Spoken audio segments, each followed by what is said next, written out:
सत्य विराजमान है पर उसका परिचय नहीं।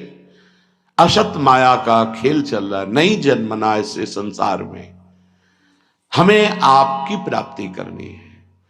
माना कि मेरे में सामर्थ्य नहीं, पर अंतिम समय आपसे प्रार्थना है, आप हमारे हृदय में स्फुरित होना।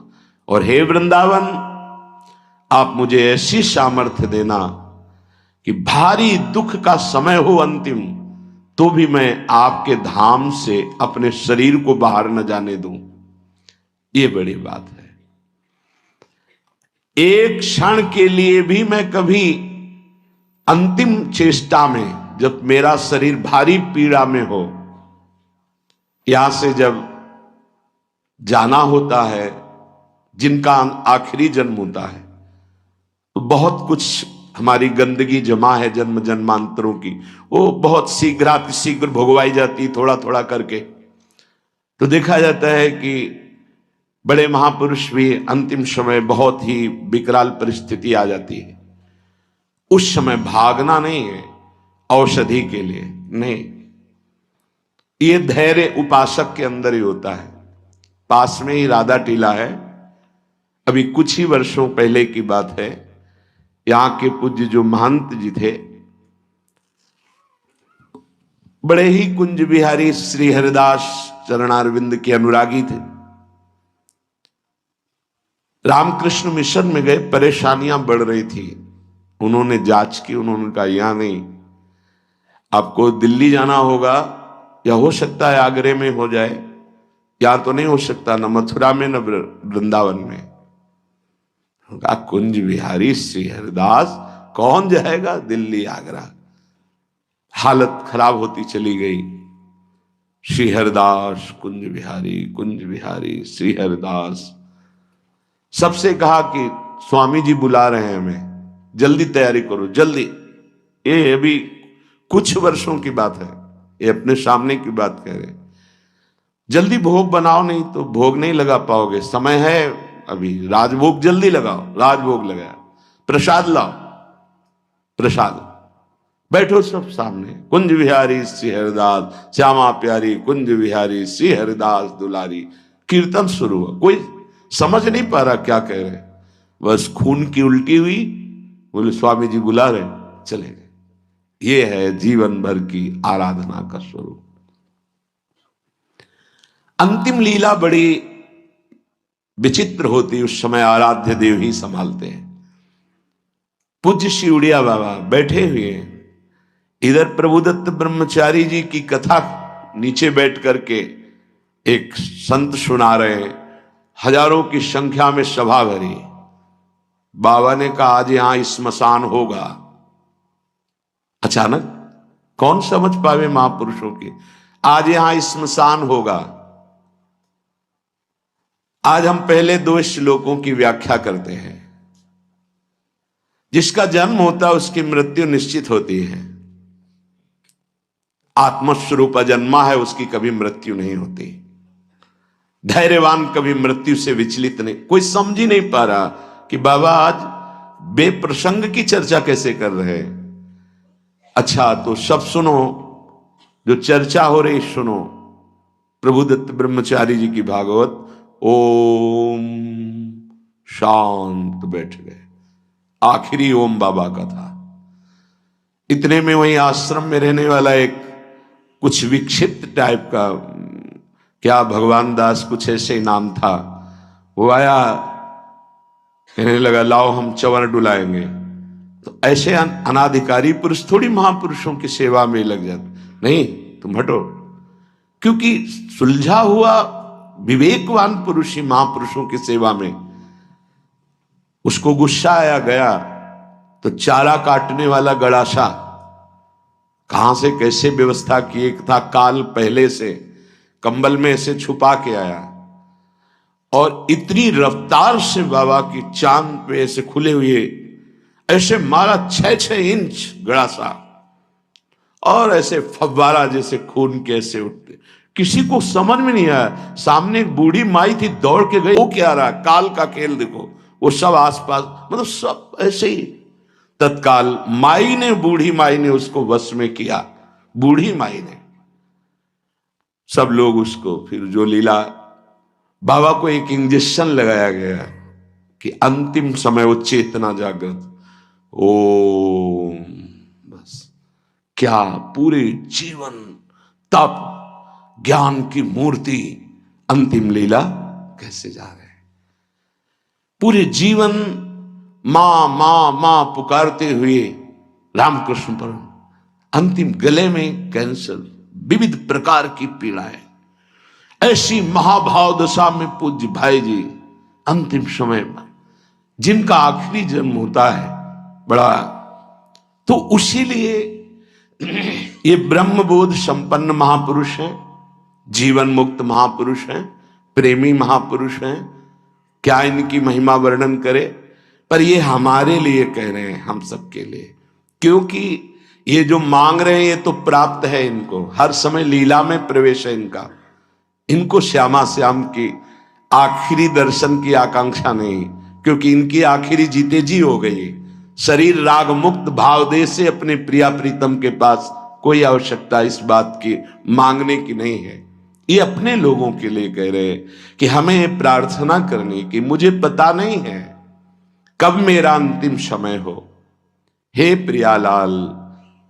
ये हम बहुत बड़े महापुरुष की बात कह रहे हैं जो बहुत साधन परायण थे काशी में, मुझे बहुत आश्चर्य हुआ, ऐसे सब संत महात्मा घेरे हुए हैं, मध्य में वो लेटे हुए हैं, तो उनसे पूछा, स्वामी जी इस समय आपकी गति कहां है? ये चंद्रलोक नहीं, ये तो चंद्रमंडल के अंतर्गत जो चंद्रलोक है, जहां ये सूर्य लोक से भी ऊपर है, सूर्य को क्रॉस कर सके केवल दैवी शक्ति संपन्न जो त्रिगुणातीत हैं, उन महापुरुषों की, जो शुद्ध सात्विक शरीर वाले हैं, वो जो देवलोक का अतिक्रमण करके भी आगे बढ़ते हैं, सबसे ऊपर चंद्रलोक है, सूर्य लोक भी नीचे है शास्त्रीय पद्धति के अनुसार। तो उन्होंने कहा चंद्रलोक तक मैं समस्त मंडलों का भेदन करके पहुंच गया हूं, पर ब्रह्म या मोक्ष प्राप्ति तो होश उड़ गए कि ऐसे महापुरुष जो मोक्ष धर्म का ही वर्णन करते रहे, वो ऐसा बोल रहे, एक तरह से जैसे कहते हैं ना कि पैरों से धरती खिसक जाना, कि अपने लोग क्या हैं, अंतिम कैसी बात कर रहे हैं। तो उनका स्वामी जी तो क्या परम पद, तो उनका ये तो विश्वनाथ जी की कृपा के अधीन है। बस हृदय एकदम साधन पक्ष से हटकर कृपा पक्ष की मांग करने लगा कि अंतिम समय कह रहे कि आखिरी कैवल्य परम पद ये तो विश्वनाथ जी की कृपा से, समझ लो साधन कितना पहुंचा सकता है। वो महापुरुष कह रहे हैं कि अभी ब्रह्मलोक भी नहीं, जैसे स्वर्गलोक, महालोक, जनलोक, तपलोक, फिर ब्रह्मलोक, तो स्वर्गलोक के ऊपर ही है, क्योंकि स्वर्ग के अधिष्ठात्र ये सब लोकपाल देवता हैं, वरुण जी, सूर्य जी, अग्नि जी, वायु जी, चंद्र जी, ये सब लोकपाल हैं, इनके एक अपने अपने लोक हैं, उन लोकों में इनके आराधक उपासक वहां पहुंचते हैं। तो वो कह रहे हैं कि मैं केवल चंद्रलोक तक पहुंच पाया हूं, उसके ऊपर ब्रह्मलोक वहां भी नहीं गति हुई, और परम कैवल्य पद ये तो विश्वनाथ जी की कृपा से, क्योंकि काशी में शरीर छूट रहा, जीवन भर उनके नाम पर रहे, तो वो गति उनकी, मेरी गति यहां तक, और वो विश्व। तब ये समझ में आया कि आखिरी बात तो कृपा ही है, कि तभी लिखा है ध्यान मूलम गुरु मूर्ति, पूजा मूलम गुरु पदम, मंत्र मूलम गुरु वाक्यम, मोक्ष मूलम गुरु कृपा। महादेव गुरुदेव हैं, श्री जी गुरुदेव हैं, इन्हीं की कृपा से ही मोक्ष मूलम, तभी आजीवन आराधना करते रहते हैं, यही मांग रहे हैं। तनुरपि न विपत कोटिषु जीवन वृंदावनम क्षणम त्यजतु। बाबा को श्री जी लाई थी वृंदावन, उड़िया बाबा को, कई दिन से भूखे थे, एकांत में ब्रह्म चिंतन में बैठे हुए थे, संध्या काल के बाद और बाबा मैया ने कहा है कि कोई संत भूखे बैठे हैं, रोटी पाएगा। रात होने वाली इस समय तो रोटी, दूध ले आवे, हाँ ले आओ, साथ में एक रोटी भी, एक ले आओ ले आओ। इतना मृदुल स्वभाव, इतना प्यार, इतने छोटे स्वरूप बच्चे। बाबा आश्चर्यचकित हो रहे थे कि संध्या हो रही, इस समय बच्चे बड़ा ऐसे, पहले कांसे का लोटा चलता, उसमें पका हुआ दूध, एक रोटी पाई, एक और दूध पिया, एक परमानंद की अनुभूति, विशेष उनके हृदय में अद्भुत आनंद। फिर एकदम चिंतन किया कि यहां कौन सा गांव नजदीक है। तो विरक्त महापुरुष उठे, काफी दूर खोजते, एक व्यक्ति मिला, बोले हाँ गांव नजदीक कोई है? बोले 10-10 किलोमीटर आसपास कोई गांव नहीं। अच्छा ठीक है। बैठे एकांत में आकर जो चिंतन किया तो देखा प्रिया प्रीतम।